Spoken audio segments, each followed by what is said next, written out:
நீங்க இதெல்லாம் பேசினதுக்கு 12 மணி நேரத்துக்குள்ள மன்னிப்பு கேட்கணும் அப்படின்ற ஒரு காலக்கெடை அருள் கிட்ட சொல்லியிருக்காராம். ஆனா அருள் இதுக்கு மன்னிப்பு கேட்கல அப்படின்னு சொல்லப்படுது. அந்த மன்னிப்பு கேட்காததுனாலதான் கட்சியை விட்டு நீக்கிட்டாரு அன்புமணி அப்படின்னு பேசப்படுது. இதுக்கு பதில் சொல்ற விதமா அருள் என்ன சொல்றாரு அப்படின்னா, நான் தான் கட்சியில 36 வருஷமா இருக்கேன், எனக்கு வயசே 52 தான் ஆகுது.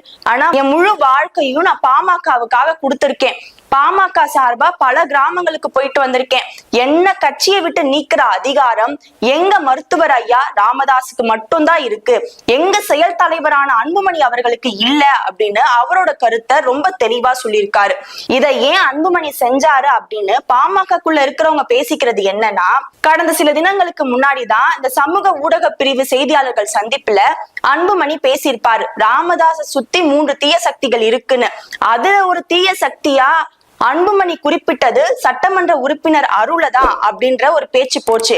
அதுக்காக அருளும் பதில் சொல்லியிருப்பாரு, அன்புமணியை வழி நடத்துறவங்க தான் தீய சக்திகள், எங்க ராமதாஸ் ஐயாவை சுத்தி இருக்கிறவங்க எல்லாம் ஒன்னும் தீய சக்திகள் இல்ல அப்படின்னு அன்புமணிய ரொம்பவே தாக்கி பேசியிருப்பாரு.